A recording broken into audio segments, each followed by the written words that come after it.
अस्सलाम वालेकुम दोस्तों। क्या दहेज लेना ज़रूरी है? किसी गरीब के पास अगर दहेज देने के लिए ना हो तो क्या उसकी बेटी की शादी होना नहीं ज़रूरी है? उस गरीब की लड़की की शादी क्या नहीं हो सकती? दोस्तों, इस टॉपिक पे आज मैं वीडियो बना रहा हूँ और मेरा संदेश है आप लोग से हाथ जोड़ के विनती है और निवेदन है कि आप लोग ये वीडियो ज़्यादा से ज़्यादा शेयर करिए और बताइए लोगों को। जो गरीब इंसान है, जिसके पास दहेज देने के लिए कुछ भी नहीं, किसी के 2 बेटी हैं, किसी की 3 बेटी हैं, किसी की 4 बेटी है, ना उनके पास खेत है, ना ज़मीन है, ना जायदाद है, वो अपनी बेटी के लिए रिश्ता दूर दूर भटक रहे हैं। उसी तरह से मैं एक वाक़या आपको सुनाने जा रहा हूँ। बहुत अच्छी वाक़या है और आप लोग अगर सुनेंगे तो आप लोगों को आंसू आ जाएगा। तो इसी टॉपिक पे मैं वीडियो बना रहा हूँ। वीडियो अंत तक ज़रूर देखिएगा। तो चलिए वीडियो को स्टार्ट करते हैं। दोस्तों, अगर वीडियो अच्छी लगे तो लाइक करिए और शेयर करिए और हमारे चैनल को सब्सक्राइब करिए, अपना प्यार दीजिए। तो चलिए वीडियो को स्टार्ट करते हैं। दोस्तों, जैसे कि एक इंसान था जो उसकी 4 लड़की थी। वो अपनी बेटियों का रिश्ता मांगने के लिए बार इधर उधर भटकता था कि कोई बर मिल जाए उसको और वो अपनी लड़की की शादी कर दे। लेकिन जिधर भी जाता था उसको वही मांग आती थी, दहेज की मांग। आप क्या दोगे? आप मोटरसाइकिल दोगे, आप टीवी दोगे, फ्रिज दोगे। आप तो ये मामला सुने होंगे, आप बहुत से कव्वाली में आपको आए होंगे, आपको पता होगा। लेकिन ये मामला ख़त्म क्यों नहीं हो रहा है? ये मामला ख़त्म होना चाहिए। ये हमारी सरकार से निवेदन है कि जैसे सब चीज़ पे बैन लगा रहे हैं वैसे ये दहेज पे बैन लगा दें।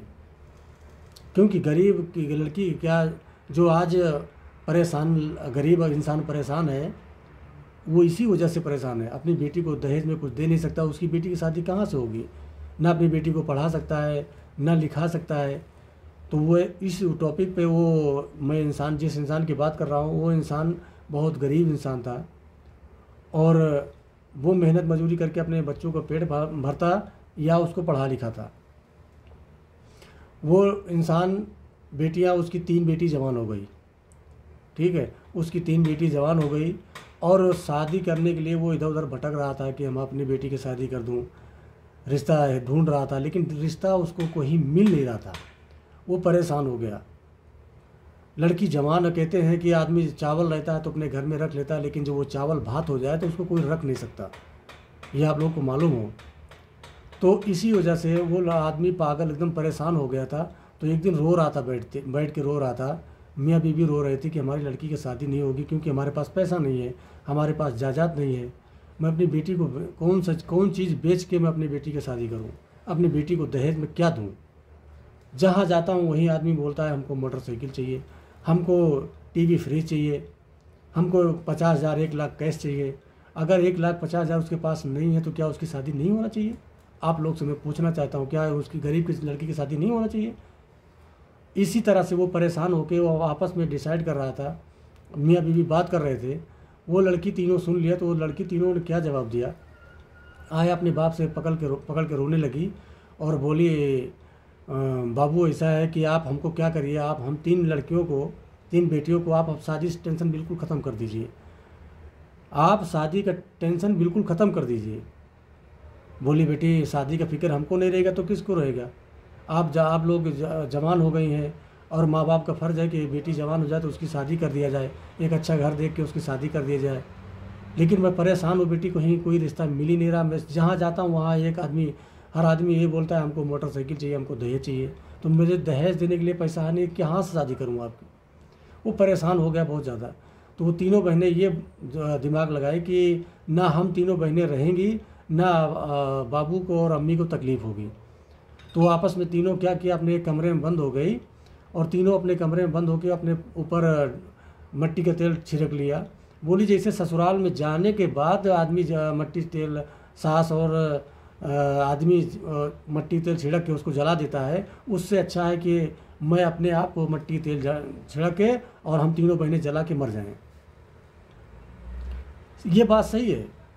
भाई माँ आदमी परेशान हो जाता है तो क्या करे आदमी, उसको मजबूरी है उसके पास। जो वो तीनों बहनें मट्टी के तेल डाल के जब छिड़क रही थी तो उसका बाप दौड़ के आया, उनको हटाया बचाया। ऐसे करके वो पकड़ के सब लोग रोने लगे। खाने के फाके चल रहे थे उसके घर में, उस गरीब के घर में।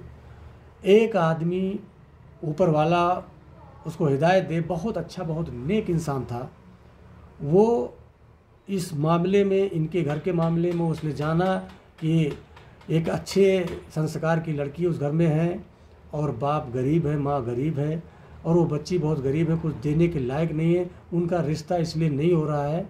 तो वो आदमी आया और बोला कि ऐसा है, मैं दुआ सलाम किया और बोला कि मैं आपकी लड़की के साथ शादी करना चाहता हूँ, अपने बेटे के साथ, अपनी तुम्हारी लड़की के साथ शादी करना चाहता हूँ। तो बाप बोला, हाथ जोड़ के पहले ही वो बोल दिया कि मेरे पास दहेज देने के लिए कुछ भी नहीं है। तो वो बड़े प्यार से बोला, मुझे दहेज नहीं चाहिए, मुझे सिर्फ आपकी बेटी चाहिए। वो इंसान कैसा होगा आप लोग बताइए, वो इंसान कैसा, वो फरिश्ता होगा, एक अच्छा इंसान होगा। उसने कहा मुझे कोई भी चीज़ नहीं चाहिए, आपको उसका टेंशन बिल्कुल नहीं लेना है। तो कहा आपने एक बेटी का शादी हमारी एक बेटी की शादी आप अपने लड़के से करवा देंगे, बाकी हमारी 2 लड़की जवान है। उसने कहा उसका भी टेंशन मत लो, आपके 3 लड़की जवान है, हमारे 3 लड़का जवान है। हमारे एक लड़का की उम्र तुम्हारे एक लड़की से कम है, लेकिन फिर भी मैं अपने तीनों लड़के के साथ, आप तुम्हारी लड़की के साथ जो है तीनों लड़की की शादी एक ही साथ करूँगा। हमको दहेज में चाहिए क्या, मैं आपको एक चीज़ बता दे रहा हूँ। हमारे 6-7 आदमी आए, उनकी खातिर बात कर दीजिए। और दहेज में हमको ये चीज़ चाहिए, मिट्टी का 7 बर्तन हमको चाहिए। उसने कहा मिट्टी का 7 बर्तन चाहिए हमको, और आपकी बेटी को मैं बाइज्जत अपने घर अपनी बहू के स्वीकार से लेके जाऊंगा। वो खुशी से एकदम पागल हो गया कि हाँ, कम से कम अल्लाह का फरिश्ता कोई बंदा आया कि जो हमारी बेटी का हाथ मांगने। अब वो पकड़ के रोने लगा उसको कि आप जैसे इंसान अगर हैं इस दुनिया में, इस धरती पर अगर आप जैसे इंसान हैं तो किसी गरीब की लड़की की शादी नहीं रुक सकती, किसी गरीब के घर की लड़की की शादी नहीं रुक सकती। आप जैसे इंसान फरिश्ते हैं। और इस तरह से मैं हर लोग को मैं दुआ करता हूँ कि हर लोग, हर भाई जिसके पास दौलत है, वो हर आदमी ये चीज़ ज़रूर देखे, ये चीज़ ज़रूर सोचे कि हाँ, जैसे हमारे बेटी, हमारे पास तो अल्लाह पाक दौलत दिया है, हमारे पास दौलत है, तो मैं अपनी दौलत को, मेरे पास दौलत की कमी है नहीं, तो मैं अपनी बेटी को कैसे भी विदा कर सकता हूँ, अच्छे धूमधाम से 4 चक्का गाड़ी दे सकता हूँ, 2 चक्का गाड़ी दे सकता हूँ। लेकिन जिसके पास गरीब है, जो उसके पास कुछ भी नहीं है, तो क्या देगा वो। तो मैं भाई लोग आपसे रिक्वेस्ट कर रहा हूँ कि आप लोग दहेज बिल्कुल मत मांगिए, क्योंकि वो दहेज, जो आदमी दहेज देता है वो दहेज लेके तो आएगी अपने घर, तुम्हारे घर पे, लेकिन वो तुम्हारा नहीं होगा दोस्त। वो दहेज तुम्हारा नहीं होगा, वो दहेज सारा उसी लड़की का होगा।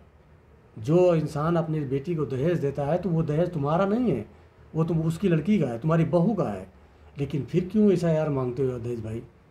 तो मैं पूरे अपने यहाँ की सरकार से मैं निवेदन करता हूँ कि आप लोग जैसे हर चीज़ पे बैंड लगाते हैं, इस तरह इस पे बैंड लगा दो, उस पे बैंड लगा दो, ये चीज़ कर दो, वो चीज़ कर दो, तो हम आपसे रिक्वेस्ट करता हूँ कि ये चीज़ पे बैंड लगना चाहिए कि किसी गरीब की लड़की की शादी आसानी से हो सके।